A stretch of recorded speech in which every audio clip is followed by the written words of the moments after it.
এই মেয়েকে আমি হাড়ে হাড়ে চিনি। সময় পেলে মাথা খাটিয়ে কিছু না কিছু একটা উপায় বার করে ফেলবে। ওকে বেশি সময় দেওয়া যাবে না, আগেই ওকে টেনে এনে বলিটা দিয়ে দিতে হবে।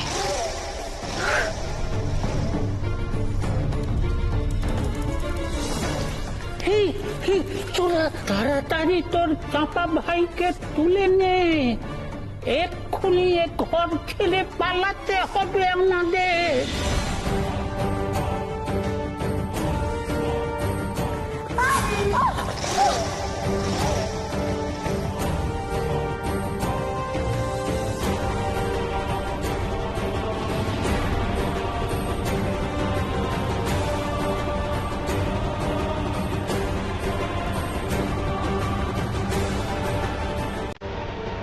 কার একটা গলা পেলাম মনে হলো, কিন্তু আমার ঘরে তো চাপা ফুল ছাড়া আর কেউ নেই। দেখি তো।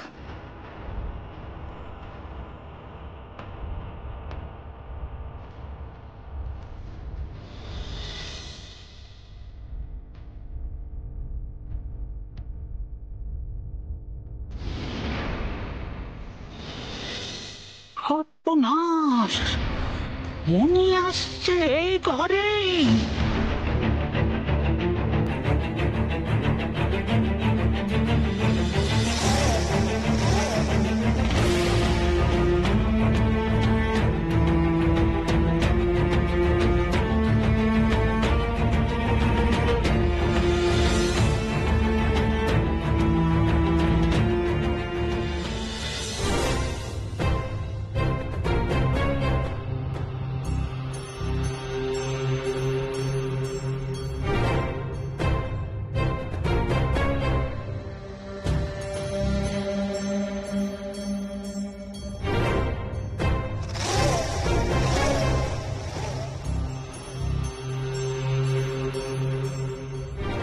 না,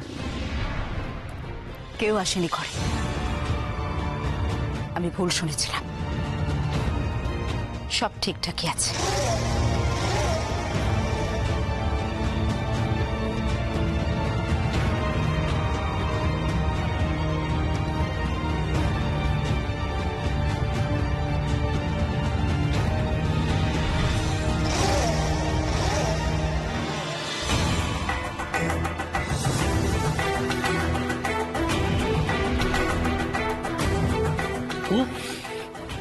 আর একটু হলেই আমরা ধরা পড়ে যাচ্ছিলাম। শুধু শুধু খানিকটা সময় নষ্ট করলাম। না, আর আমি কোনো দিকে তাকাবো না। এবার শুধু পারুল আর সেনাপতি রঘবেন্দ্রকে নিয়ে পৌঁছবো যোগ্য স্থানে, বলে শুভ লগ্ন পেরিয়ে না যায় আবার।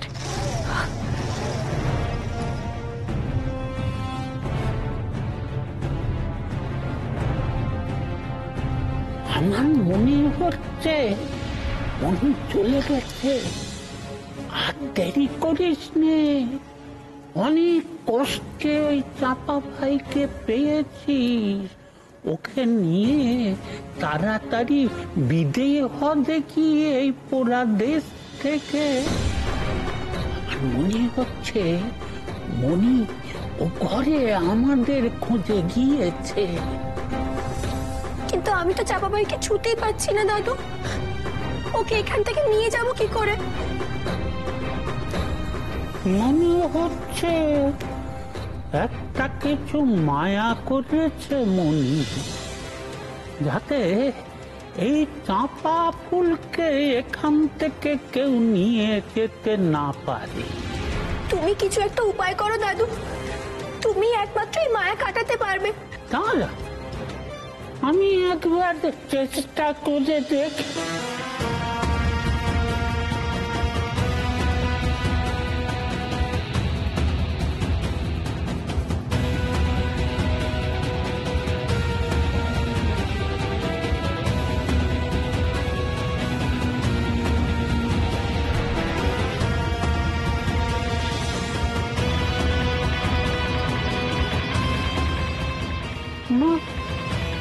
বড় কঠিন ব্যাপার। তাহলে কি হবে দাদু?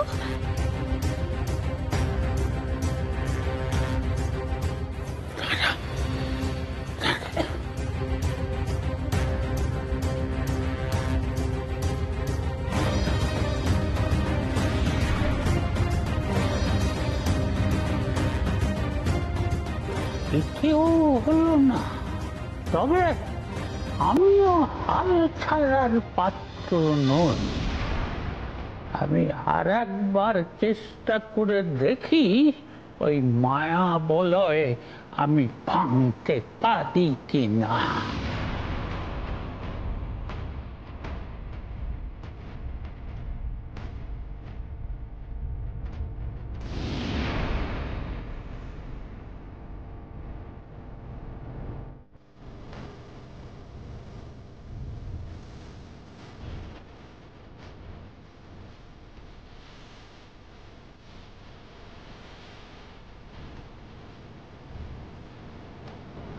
যা পারো এবার নিশ্চিন্তে তোর চাপা ভাইকে ছুঁতে পারবে তুই।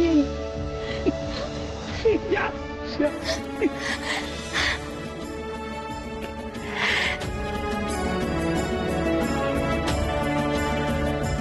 আর তোর ভয় নেই ভাই, আর তোকে কেউ আমার কাছ থেকে দূরে নিয়ে যেতে পারবে না। এই আর সময় নষ্ট নয়, তাড়াতাড়ি যাই এখান থেকে, যা।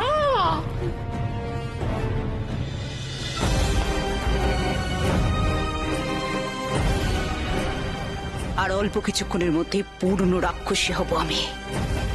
কারো ক্ষমতা নেই এবার এবার আমাকে আটকায়। যাই এখান থেকে, যা।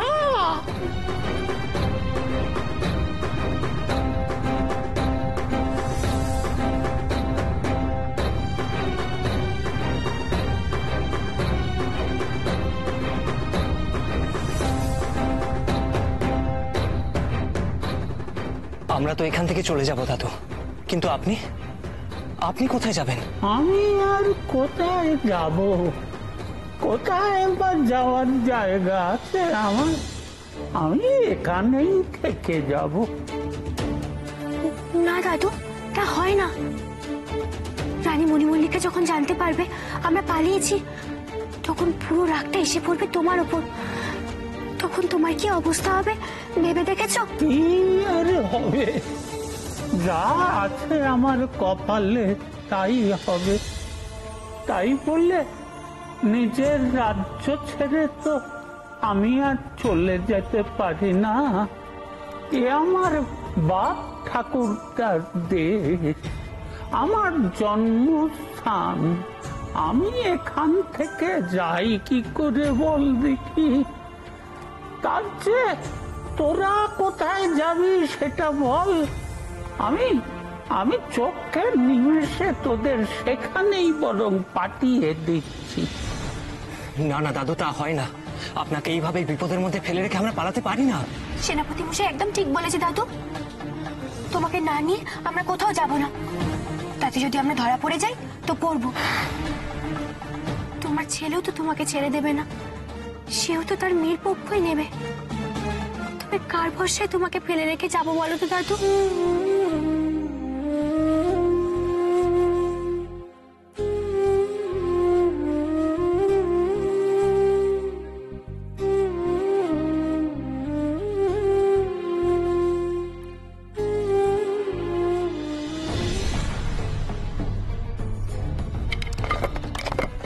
চল রে পারুল, এবার তোদের সমান এসেছে, মরণের সময় ঘনিয়ে এসে।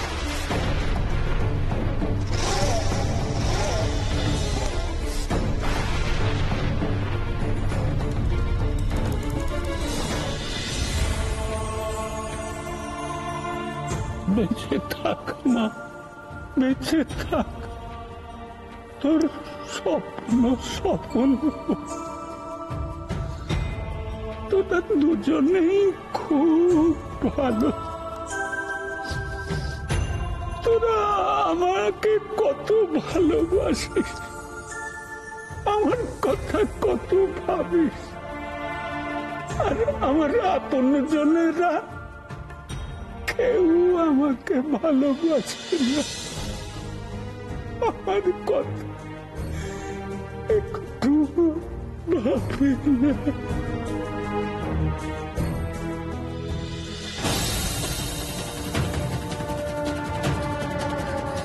না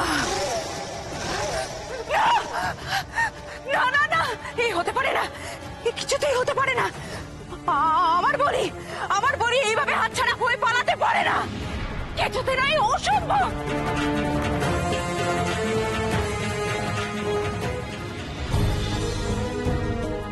কেন ভালোবাসে না দাদু? আমি নিজে দেখেছি তোমার মেয়েরা তোমার কথা খুব ভাবে, খুব ভালোবাসে তোমায়। তাই অবশ্য বাস, কিন্তু কোথায় দাদা আর কোথায় আমি? আমাদের হাতে কিন্তু একটু সময় নেই দাদু।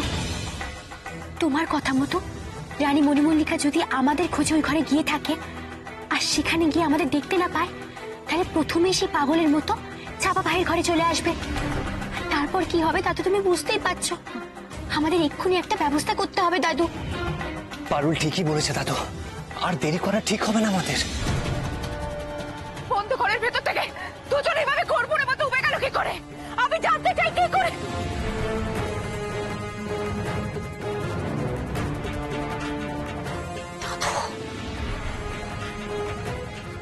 হ্যাঁ হ্যাঁ দাদু, দাদু দাদু নিশ্চয়ই আবার জ্ঞান ফিরে এসেছে। আর ওই পারুল আর রাঘবকে মুক্ত করে এখান থেকে নিয়ে পালিয়েছে। না! আমি অত তখন থেকে সেই কথাই বলছি, তোরা কোথায় যাবি আমাকে একবার বল, আমি এক্ষুনি তোদের সেখানে পাঠিয়ে দিচ্ছি। শুধু পাঠাবে না, তুমিও যাবে আমাদের সঙ্গে। এখন থেকে কিছুদিন মেয়েদের কাছে গিয়ে থাকবে তুমি। মেয়েদের কাছে?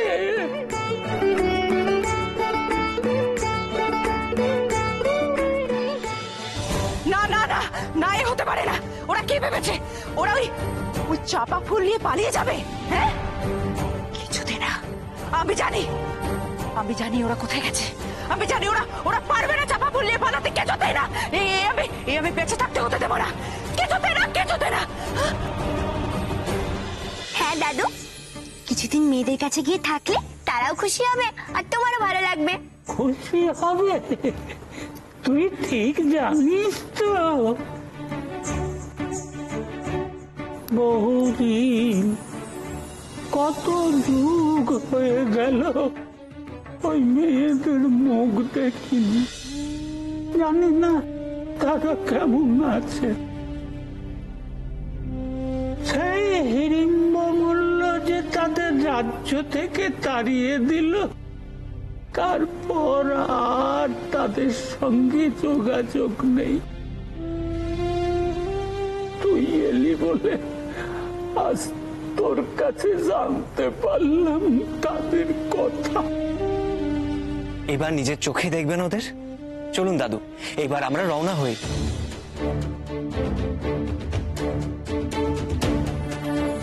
বেশ, তোরা যখন এত করে বলছিস, তখন না হয় কদিনের জন্য মেয়েদের কাছে ঘুরেই আসি।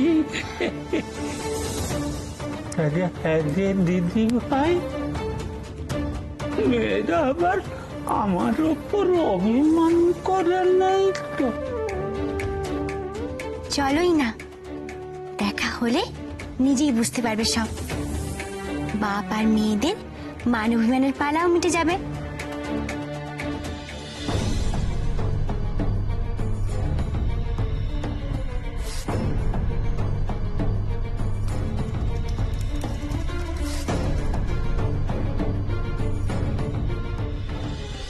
তা কোথায় থাকে ওরা? চল, নিয়ে চল আমাকে। আমরা খোকস রাজ্যে যাবো দাদু। সেখানে গেলে তোমার দুই মেয়ের সঙ্গে তোমার দেখা হবে। ভালোই হবে, আমরাও একবার খোকসরাজ আর নাসাবতীর সঙ্গে দেখা করে নেব। ওদের উপকার জীবনে ভোলার নয়। নাসাবতী না থাকলে আমরা তো রাক্ষস রাজ্যে ঢোকার পথটাই জানতে পারতাম না।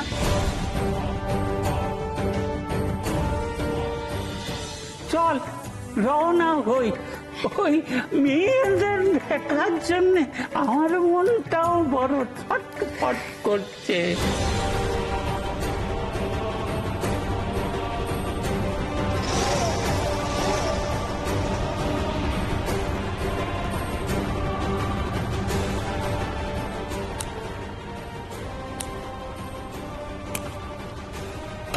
সরাচ্ছ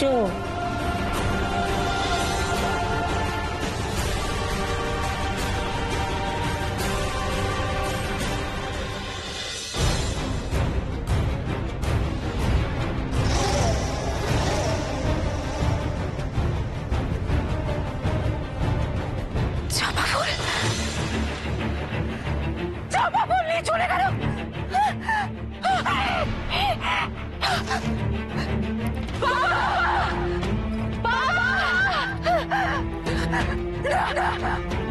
এই হতে পারে না, এই হতে পারে না, কিছুতেই হতে পারে না। বাবা! প্রহরী! প্রহরী, কে কোথায় আছো? শীঘ্রই এসো। কোথায় শুনে? আদেশ করুন রাজকুমারী। যাও শীঘ্রই এখানে বাবাকে নিয়ে এসো, তাড়াতাড়ি যাও। কি হয়েছে? কি হয়েছে মণিমল্লিকা? কি হয়েছে? সর্বনাশ হয়ে গেছে বাবা, সর্বনাশ, মহা সর্বনাশ হয়ে গেছে। দেখো দেখো, চাপা ফুল নিয়ে চলে গেছে ওরা, পালিয়েছে। আমার মায়া শেকল ভেঙে পালিয়েছে আমার শত্রুরা। আর শুধু পালায়নি, সঙ্গে করে নিয়ে গেছে ওই চাপা ফুলকেও। বাবা, এটা এটা আমি জানি কি করে হলো। এই সব সম্ভব হয়েছে ওই বুড়োর জন্য, ওই বুড়োর জন্য। বাবা, ওই বুড়োকে আমি ছাড়বো না। ওই বুড়োর জাদু বলে ওরা এখান থেকে চলে গেছে। ওই বুড়োই এখান থেকে ওদেরকে মুক্ত করতে সাহায্য করেছে, আমি সব জানি। মণি, মণি একটু শান্ত হ। মণি একটু শান্ত হ, মাথাটা একটু ঠান্ডা কর। আমি ছাড়বো না, আমি ছাড়বো না। আমার সতীরের মেয়েকে সাহায্য করে কি প্রমাণ করতে চাইছে ওই বুড়ো? ক্রমাগত ক্রমাগত নিজের নাতনির সঙ্গে শত্রুতা করে চলেছে। কে চাইছে কি? কে চাইছে ওই বুড়ো? ওকে আমি ছাড়বো না, কিছুতেই না, কিছুতেই না। আমি ছাড়বো না, আমি শেষ করে দেবো, আমি শেষ করে দেবো। তুমি দেখো বাবা। মণি, মাথা ঠান্ডা কর, মাথা গরম করিস না। আমার কথা শোন, আমি তোকে কথা দিচ্ছি, কদিনের ভেতর তোর দাদুর বিরুদ্ধে আমি রাজদ্রোহিতার ব্যবস্থা নেব। আমি তোকে কথা দিলাম মা।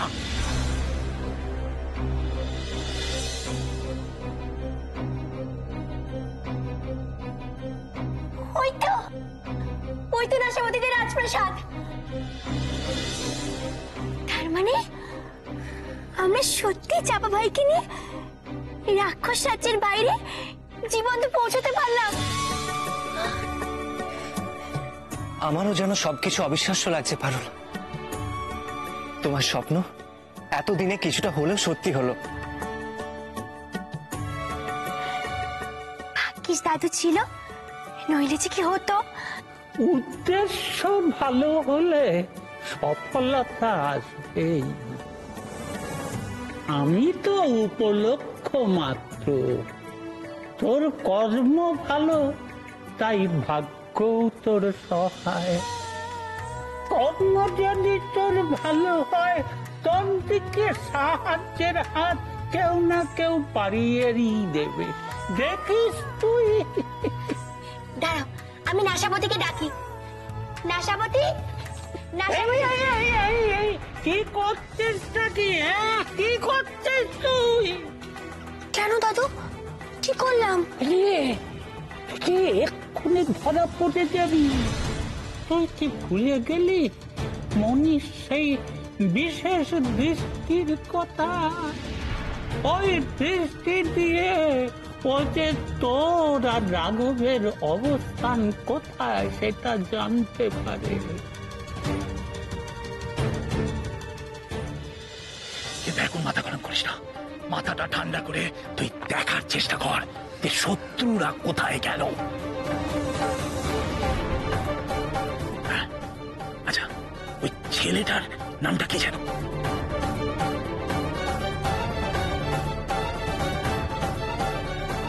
সেনাপতি রাঘবেন্দ্র। রাঘবেন্দ্র, ওকে দেখার চেষ্টা কর, কারণ তুই ওকে তো দেখতে পেয়েছিলি, আর ওকে দেখতে পেলে মেয়েটাকেও দেখতে পাবি, কারণ ওরা দুজনে একসঙ্গে আছে। চেষ্টা কর মা, চেষ্টা কর দেখার ওকে। আমি আমার শত্রু সেনাপতি রাঘবেন্দ্রকে দেখতে চাই। সেনাপতি রাঘবেন্দ্র প্রকট হোক আমার চোখের সামনে। আরে এখন যদি সে জানতে পারে তোরা এখানে আছিস, তাহলে এখানে হাজির হতে তার এক মুহূর্ত সময় লাগবে না।